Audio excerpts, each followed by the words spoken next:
So welcome back to the press box here at DSTV. I'm Luke Henne, once again joined by my partner Brentaro Yamane, and we have been bringing you NFL coverage all season long, some of it accurate, some of it wildly inaccurate. But today we're going to take a different approach, and we are going to preview the NFL slate of Thanksgiving Day games this year. We've got some pretenders, we've got some contenders, and some very mediocre teams. We will take a look at all six in the three games coming your way this Thursday. We will start by taking a look at the Houston Texans and the Detroit Lions. The Lions always host the 12:30 game on Thanksgiving Day. They come in this year at 4-6, whereas the Texans are 3-7. And I'll be the first to admit that the Texans were a sleeper pick of mine at the start of the year, and I was wrong. Like I said, I'll be the first to admit that. After just 4 games in which they started 0-4, they fired head coach Bill O'Brien, and I think much of Houston was very on board with that move after much of the damage he's done to the franchise, including the trade of star wide receiver DeAndre Hopkins this past March. Like I said, they only have 3 wins, 2 of them coming over the Jacksonville Jaguars, who are 1-9, and the other one coming this past week over the New England Patriots, who are sitting at 4-6 and are likely out of playoff contention at this point. When a team's 3-7, they're pretty much out of playoff contention. And under normal circumstances, I would think all Texans fans would be wanting their team to tank, and rightfully so. By tanking, you up your draft stock. That's not going to do them well this year, because in August of 2019, they traded their 2021 first-round draft pick to the Miami Dolphins for offensive tackle Laramie Tunsil and wide receiver Kenny Stills. And now with such a poor record, it's likely that that pick finishes in the top 5 or the top 10. So the more you try to tank, you're only doing the Miami Dolphins good. So the Texans are trying to walk that fine line between likely being out of playoff contention, but at the same time not wanting to give the Dolphins an edge. So they're in a very, very unique circumstance.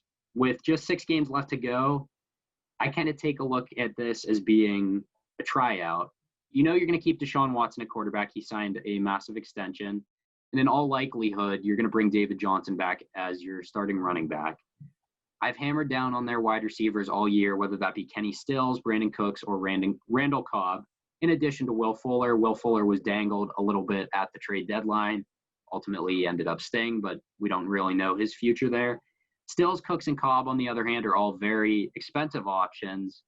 In all likelihood, they all 3 won't be staying around past this season. So I would use these next 6 games as a tryout to see who you want to keep, who you want to build your offense around. They're all likely on the back half of their career. So I wonder if you consider keeping all 3, you keep 2, you keep 1, maybe you don't keep any, and you try to clear up some salary cap. So that's an interesting perspective to consider when you watch the Houston Texans down the stretch. As for the Detroit Lions, coming in at 4-6, whether they make the playoffs or not, it always feels like going into Thanksgiving Day, the Lions always feel like they're in it. And as a fan, it always feels like they're in it. They're always kind of hovering around 500. They always have a shot in the NFC North, whether that be as division champion or as a wild card berth. And so I would be inclined to say that they still have a shot. But after what I saw this past week against Carolina, they came out absolutely horrendous, not even putting up a point, losing 20-0.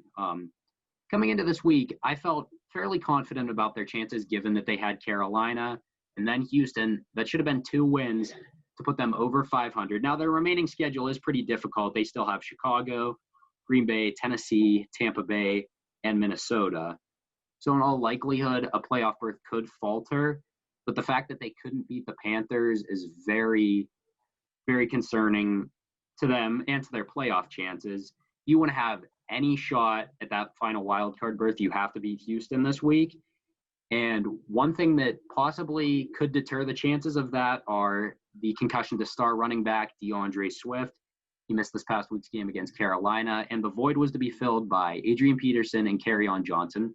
Now, all 3 running backs have split time this year, and they've done a fairly good job of doing so. So with Swift being out this past week with his concussion, the load was on Peterson and Johnson, and they really didn't do anything much in line with the rest of the Lions offense. So heading into this matchup with the Texans, I wonder, for one, will Swift be okay? Will he recover from his concussion, and will he be able to return against Houston?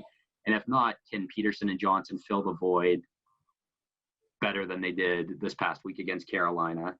Now, Brentaro, what are you taking a look at in our 4:30 slot?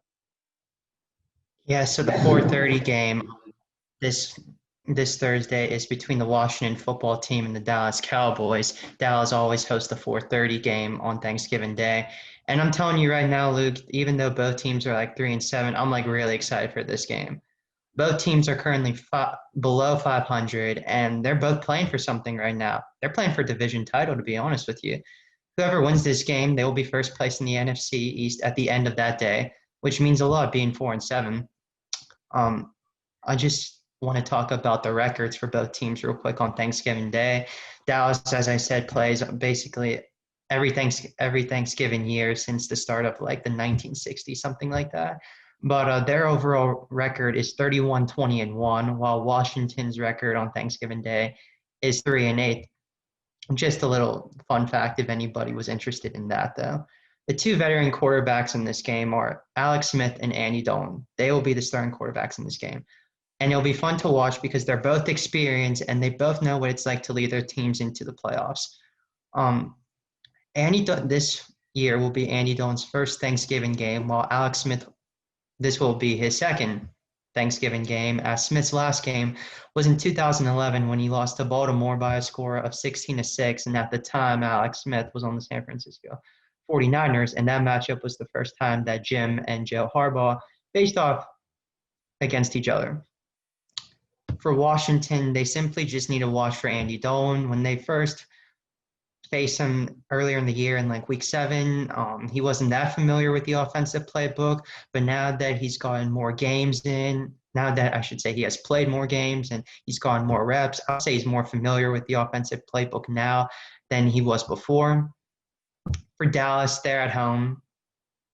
There's going to be fans there. For the fans, they should try and be as loud as possible to distract Washington right now. No one ever thought that maybe Alex Smith would ever return to the game of football due to the injuries he's had, though. But the recovery process that he has had to get back to where he is now, being Washington's starting quarterback, being the leader on the team right now, who has a chance in winning the NFC East, I mean, that just means a lot to him. And just after everything that he's gone through, he probably has appreciated football a little more. And the fact that he's playing in a meaningful Thanksgiving game just means a lot to him. And why would you try to not play as hard? What Alex Smith is also trying to do on Thursday is he's trying to become the first quarterback on the team this season and win 2 games as a starter. Because if you think about it, Dwayne Haskins beat the Eagles in week 1, then Kyle Allen beat the Cowboys in week 7, and Alex Smith beat the Bengals this past week in week 11. So he's trying to have a little bragging rights, tell his teammates, hey, I have more wins than you this season. And that would just be something cool to talk about and mess around with each other about there. I'm going to credit Dallas Cowboys quarterback Andy Dalton, though. Why? Because of what he did this past week too, leading the Cowboys down the field late in the game with under like 2 minutes remaining, and basically threw a game-winning touchdown pass to Dalton Schultz, and that's the reason why Dallas is 3-7. I watched a little bit of that game too, and I kind of thought that Minnesota was just going to find a way to win it, but Dallas said, we need to win this game in order to get some momentum, to give us some confidence for Thursday's game against Washington. Something that the Cowboys need to do as well in order to win on Thursday is they got to run the football a lot with Ezekiel Elliott. Basically, if he wants to feast on Thanksgiving food, he needs to win on Thursday. If he runs a lot throughout the game, as a result, he'll probably lose calories. And after the game, he can enjoy his meal knowing that he got to work out and help his team win. For any team right now, it's really hard to stop Washington wide receiver Terry McLaurin. So if I'm the Cowboys, I'm literally trying to double team him right now. I've watched a lot of Terry McLaurin recently. Why? Because he's on one of my fantasy teams. And you look at his stats, and I look at all his highlights, and he's called his nickname Scary Terry for a reason, because he scares all the defensive backs, wondering, oh, is he going to catch the ball, score a touchdown? And most of the time, Terry McLaurin's making some type of play. But anyway, going into this game, I'm hype. It's hard to choose who will win this game. And if you're betting on this game, you might as well flip a coin to decide who you choose. Overall, though, for both teams, I should say, neither of them have won 2 games in a row this season. And you can't really say, though, any of these teams are actually going in hot into Thursday's game. They both had nice wins in Week 11, though, but you just can't say they're hot right now.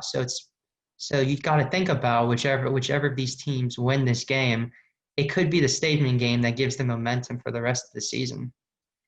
And now I'm going to start talking about the 8:20 game on Thursday night between the Baltimore Ravens and the Pittsburgh Steelers. Baltimore travels to Pittsburgh 6-4, losing the past 2 weeks against New England in Week 10 and Tennessee in Week 11. And for the Steelers, they're 10-0 right now, and they could not feel any hotter and couldn't feel any better about themselves, though. It's another game. It's another good game on the schedule, and this is also Lamar Jackson's first Thanksgiving game. The Ravens, overall, as a franchise, are 2-0 on Thanksgiving Day, as their last Thanksgiving game was against the Steelers at home on November 27th, 2013, which resulted in them winning by a score of 22-20. But the Steelers are 3-5 on Thanksgiving Day, with their most recent win on Thanksgiving Day coming against the Indianapolis Colts in 2016 when they won by a score of 28-7. As I said before, Pittsburgh just has a lot of momentum going into this game. But keep in mind that the Steelers beat Baltimore in Week 8, and the Ravens have lost the past 2 games and 3 of the last 4, though. So for Baltimore, this game, it basically, to me, just feels like it's a must-win. All time when these 2 teams face each other, the Steelers are 29-24. They have a lot of offensive weapons: Deontay Johnson, Juju Smith-Schuster. I can keep going on and on. For Baltimore and their wide receiver, Des Bryant, this will be his first time as a Raven playing against the Steelers, because in Week 8, he simply just didn't play yet because the coach and staff of Baltimore just didn't think he was ready and just didn't think he knew much of the playbook to have him put in. And I don't blame Baltimore's coaching staff for doing that, though. But I think today, when he played against Tennessee, he got like 4 receptions for at least over like 25 yards, something like that. So he's at least knowing his plays and knowing the playbook a little better. But literally though, for the Ravens, the last 3 games that they have lost, they've only been by 1 possession. This Ravens team can beat Pittsburgh. However, Luke, I just feel like it's going to be who wants this game more. Both these teams want it because the Ravens need to stay in it to be in playoff contention, while the Steelers need to win this game, though, just to try and make history and see if they can go 16-0, which would be something really cool just to say down the road. Let me tell you about the Ravens' 4 losses, though, going into Thursday's game. Week 3 against Kansas City, they lost 34-20, though. They had a 3-0 lead. When they lost 28-24 against the Steelers at home in Week 8, they had a 17-7 lead over Pittsburgh at halftime. Week 10 last week, they lost to New England by a score of 20-17, but they led 10-7 at one point. And then in Week 11 against Tennessee, they had a 21-10 lead in the third quarter, and they blew that too.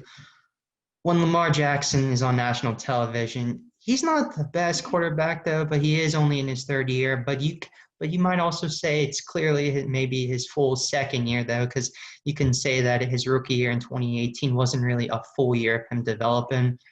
But you think about his playoff game in the 2018 NFL season when he lost to the Chargers at home in the playoff game, and then you also think about how he's lost to Tennessee in the playoffs on national television last year, and then so far he's lost to Kansas City and New England so far in national television, and you could say primetime games as well.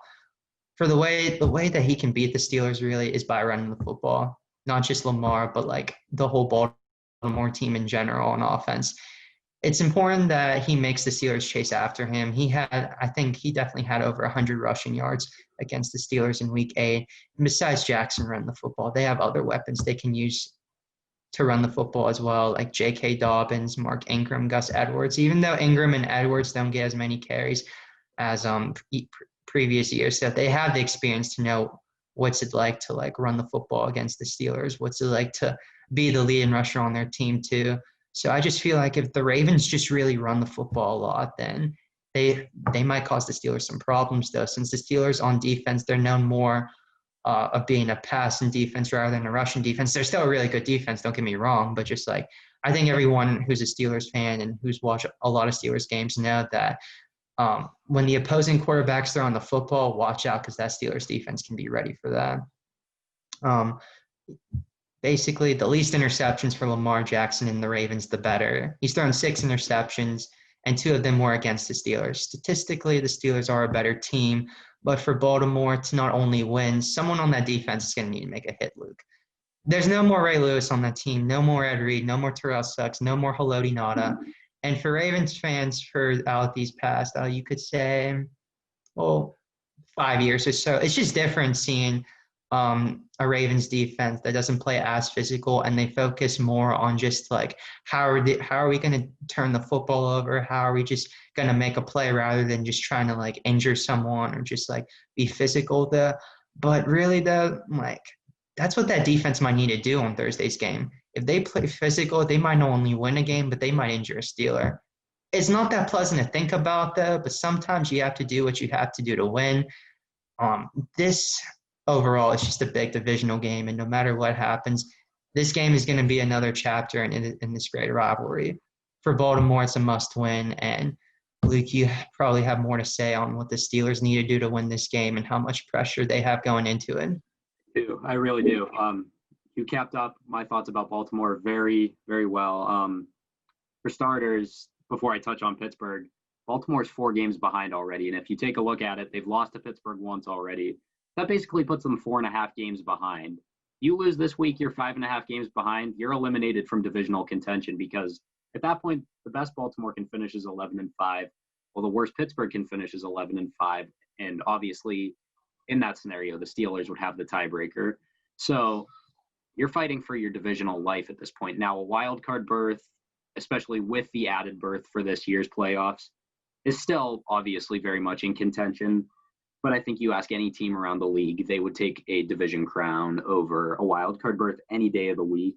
So Baltimore's got to win for that reason. Not only that, they're in an absolute tailspin. You lose 3 of the past 4, including 2 of those being at home to Pittsburgh and Tennessee, in addition to a loss at New England. Now, the weather was horrendous. That game was an absolute toss-up. But now you've had the Cleveland Browns at 7-3, even overstepping the Ravens in the division. So it is a very competitive division. I would argue probably the second best in the league behind the NFC West. But to fall to 3rd in the AFC North has to be very disheartening for Baltimore. And they know the challenge in front of them. If you're going to fight your way back into top AFC contention, what better place to start than in Pittsburgh? Baltimore historically plays pretty well in Pittsburgh. So the opportunity is absolutely there for the taking. In terms of Pittsburgh, I feel like this team could go 16-0, and they're not going to get the respect they deserve. And I do understand the argument. People will say, well, they don't have a tough schedule. Well, the schedule was made for them by the NFL. It's been known since May. They can only play the games that they're given. It's not like a college football schedule where you can go out and schedule non-conference opponents that will be easy or strong years in advance. You're looking at teams in the NFL. Any team can be good in any given year. You have no idea how it's going to play out. For example, the Steelers coming off an 8-8 season with Ben Roethlisberger returning from a devastating injury. I don't think anyone in their right mind would have predicted them to be 10-0, let alone even be in contention for a top seed in the AFC. Hence my argument. We've seen an ESPN top 10 rookie list that neglected to include wide receiver Chase Claypool, even though he's been arguably one of the best rookie receivers in the league and one of the best overall rookies in the league. I would put him up there with Justin Jefferson and CeeDee Lamb in terms of rookie receivers. In terms of rookies in general, the only ones I might be looking at that have been stronger than him are the quarterbacks Joe Burrow from the Cincinnati Bengals and Justin Herbert from the LA Chargers. So that was very discouraging to see him being left off that list. In addition, Chris Sims, the son of former New York Giants quarterback Phil Simms, does a weekly top 10 quarterback list. Despite having his team at 10-0, 9-0 when the list was created, he refused to put Ben Roethlisberger on. Now, Roethlisberger has been inconsistent at points this year. He's been a little turnover happy with the interceptions, but there's absolutely no reason to not have Roethlisberger on this list, especially when you have the likes of Joe Burrow, Ryan Tannehill. I believe Tua Tagovailoa might have been on there, but don't hold me to that. It's very very disheartening to see Ben Roethlisberger after such a devastating injury to recover from that.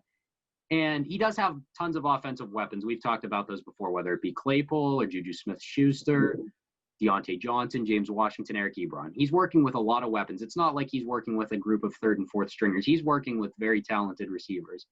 But in my mind, he should be on that list. It's not a matter of me caring about it as much as it is the Steelers aren't getting the national attention that they deserve, despite the fact that they're 10-0. And I mentioned they can only play the schedule they were given. I've been on Twitter, as I'm sure you have. I see people say their wins aren't good enough. Draws us back to our point. They can only play the schedule they're given to them. Now, their first couple weeks, they absolutely walked the tightrope with their 4 wins. I believe their win over the Giants was a 10-point win. And the wins against Denver, Houston, and Philadelphia were all less than 10 points. And they're very inferior teams, so I can see why people would be worried. They come out against the Cleveland Browns, who I believe were 4-1 at the time. They beat them 38-7. They beat them from start to finish. Wasn't even competitive. Then we see the argument, oh, well, the Browns are the Browns. Cleveland's going to Cleveland. Okay, so let's move to the next week. They come in against Tennessee, who at the time I believe was also undefeated. The Steelers almost gave up a big lead, but held on for the win. Then we see the argument, well, Tennessee's not a real contender. Well, as we sit here tonight, Tennessee is 7-3 and is very much in contention for the AFC South title. The following week, the Steelers play at Baltimore. Well, they're not going to beat Baltimore, so that'll prove to us that they're not a real contender. What do? They find a way to beat Baltimore in Baltimore. Now Baltimore is struggling, and people say, well, Baltimore's not as good as they were expected to be. It's never going to end. It really isn't. As I said, the Steelers can go 16-0, and they'll be portrayed as not the best team in the AFC or the NFL as a whole just because people don't respect their schedule. And I get that. I really do, but you can only play what's given to you. And the rest of the way, you have this game with Baltimore on Thanksgiving night. You have a Sunday night contest at Buffalo. And you have a late December meeting with the Colts. Those are probably going to be their only 3 remaining games against likely playoff teams. So we're going to continue to hear this argument, and it does frustrate me seeing a team go 10-0 and not get hardly any national love. It's disrespectful, for lack of a better term. But focusing on this game in particular, you can't let the primetime lights distract you, and I don't think it will. The Steelers have been a historically strong team on primetime nights under head coach Mike Tomlin. So I don't think they'll be distracted at all. As you mentioned, Baltimore-Pittsburgh is arguably the best rivalry in the NFL. So anything goes for any matchup. I have been very convinced the past couple weeks after they absolutely squeaked by against the Dallas Cowboys, 2 very strong wins against the Cincinnati Bengals and Jacksonville Jaguars. Like we said, they're not very strong teams, but good teams beat the teams on their schedule, regardless of who they are, and the Steelers have absolutely taken care. There was not much doubt in either of those games, unlike the first half of the season, so that's very convincing moving forward for them. The Steelers have been utilizing their pass game a lot. They did go back to James Conner more this week against Jacksonville. I think you need to look to give it to James Conner more this week. This past week against Tennessee, Baltimore's run defense was shot by Derrick Henry, and rightfully so. He's one of the best running backs in the game. But if you can get more run production out of James Conner like you did this past week against Jacksonville, you're going to make it very, very tough for Baltimore to find a way to stop your offense, especially given all the weapons you have in the passing game for Ben Roethlisberger. Like I said, they do have a very strong secondary that in all likelihood will find ways to temper the production of Claypool and Juju. So if you give it to Conner, maybe split some time with Benny Snell and Anthony McFarland, I think the Steelers' chances go way up in terms of winning the game. Overall, like you said, I think it's going to be probably a one-score game. It seems like Steelers-Ravens games always end up that way. And Baltimore has a lot more to take from this game than the Steelers, given that they're holding on for their playoff lives. Now, the Steelers have much more wiggle room to work with. No playoff berth is guaranteed yet, but in all likelihood, at the very worst, they're heading back to the playoffs. So it should be a great night to cap off a great day of Thanksgiving football, as it always is across the National Football League. So thank you, everyone, for joining us, not only tonight, but this entire semester for our NFL previews, predictions, and all of our content across the press box and across DSTV. We would love to have you back viewing for the spring semester. And we hope that for the rest of the NFL season, your team either is successful in tanking their way to a top 5 or a top 10 pick, or successful in winning some games en route to making it to the NFL playoffs in pursuit of the Vince Lombardi Trophy. Thanks for joining us tonight.